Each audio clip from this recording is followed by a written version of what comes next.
Fred Rogers was more than just a kind television neighbor, he was a fighter for what was right.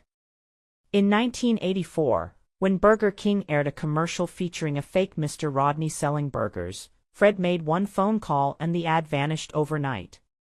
When the KKK used a fake version of his voice to spread racist messages aimed at children, he didn't just get angry, he took legal action. But even this gentle soul had his limits. When television producers pressured him to compromise his values, Fred responded with quiet but firm defiance, choosing principle over popularity.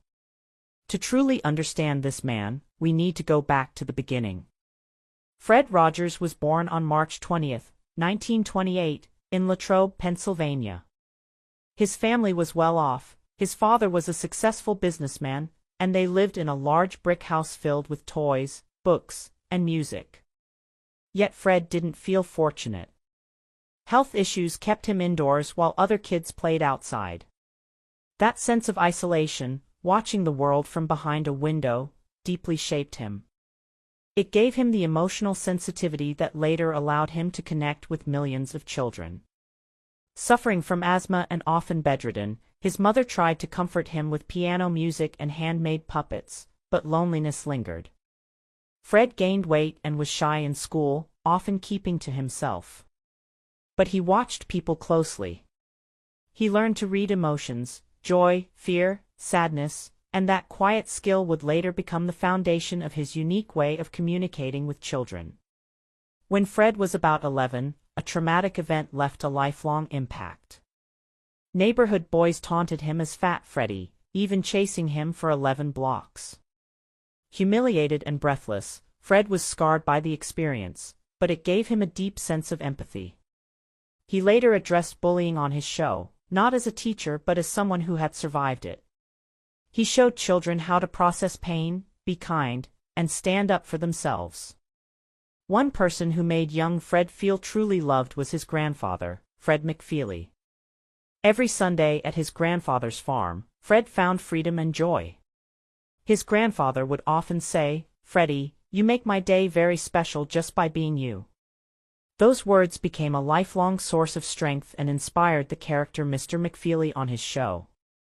By the time Fred entered Latrobe High School, he was still quiet and overweight, carrying the emotional weight of past bullying. But a classmate named Jim Stum extended a hand of friendship, changing Fred's trajectory. That friendship helped Fred blossom. He joined school clubs, discovered leadership, and eventually became student council president.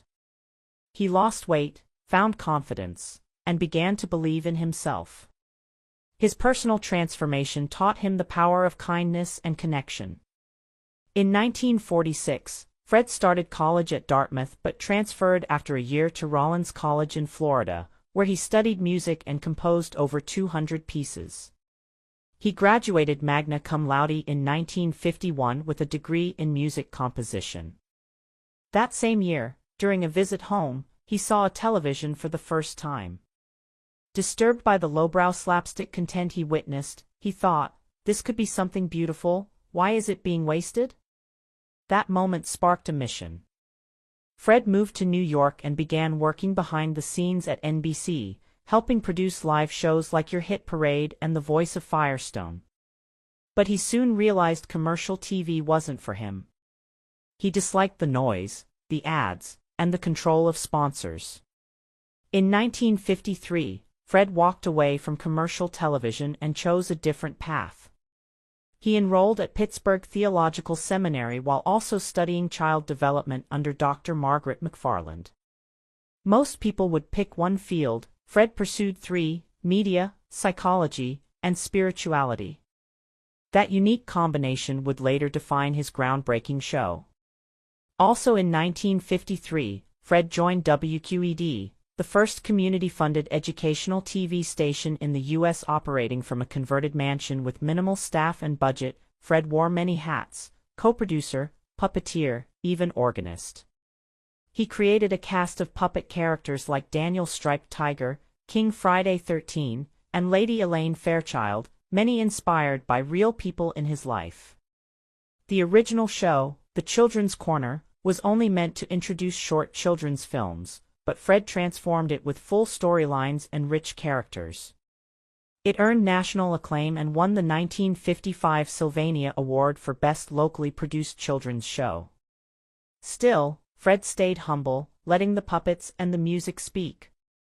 While juggling that work, Fred continued his seminary education, sometimes attending classes during lunch breaks, often in his studio clothes. He and co-host Josie Carey even traveled weekly to New York for live broadcasts. Fred didn't aspire to preach from a pulpit, he wanted to minister through television. In 1963, after 8 years of juggling TV and seminary, Fred was ordained as a Presbyterian minister, not to lead a church, but to serve children through the medium of television. It was a groundbreaking moment. The church recognized that his congregation was the nation's children, and his pulpit was the television camera. Every song, every puppet, every quiet moment on his show carried a message of love, acceptance, and emotional honesty. That same year, Fred traveled to Canada, where he began a 15-minute children's show called Mr. Rogers at the Canadian Broadcasting Corporation, a show that would later evolve into the beloved Mr. Rogers' Neighborhood, touching the lives of generations. Over the course of 337 episodes, Fred Rogers quietly transformed from a behind-the-scenes creator to an on-camera icon. Initially shy and hesitant, he was persuaded by CBC executive Fred Rainsbury to step into the spotlight for a Canadian version of his children's show. This early version became the foundation for what would evolve into Mr. Rogers' Neighborhood. In Canada, he crafted his gentle tone, began speaking directly to children, and created the neighborhood of make-believe, shaping the persona the world would come to love. By the early 1970s, Mr. Rogers' Neighborhood had become a staple in American households, eventually airing nearly 1,000 episodes over more than 3 decades. Every episode began the same way, Rogers walking through the door, singing his theme song, and changing into a cardigan and sneakers. This wasn't random, it was a ritual designed to make children feel comfortable and secure. The sweaters, lovingly hand-knitted by his mother until her passing in 1981, were personal symbols of warmth. While the red cardigan became iconic and was later placed in the Smithsonian, Rogers actually wore green more often. He was red-green colorblind and didn't even realize it. That simple routine signaled to children that they had entered a space where they were accepted just as they were. On May 1, 1969, Rogers appeared before the U.S. Senate, where President Nixon proposed slashing public TV funding in half. Rogers calmly and emotionally defended the value of children's programming, explaining that his show cost just $6,000 a year. He even quoted lyrics from his show to make his point. Senator John Pastor, known for being tough, was visibly moved and declared, "Looks like you just earned the $20 million." That moment not only saved PBS, it demonstrated that a gentle voice could wield enormous influence. Just 8 days later, on May 9, Rogers made another bold statement, this time on air.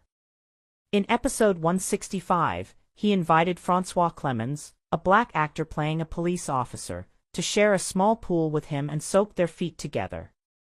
At a time when public pool segregation was still a divisive issue, this quiet act of kindness sent a powerful message: everyone deserves respect.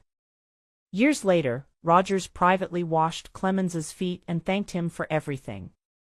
That episode remains a timeless example of standing against racism with grace. As the show expanded its reach, its popularity soared. By the mid-1980s, it was reaching 1.8 million American homes with a 2.1% rating share, remarkable for a public TV program. Rogers was deeply involved in every aspect of the production. He wrote every script, created all the puppets, composed over 200 songs and 13 operas, and never used the platform to sell products. Even after the final new episode aired in 2001, reruns remained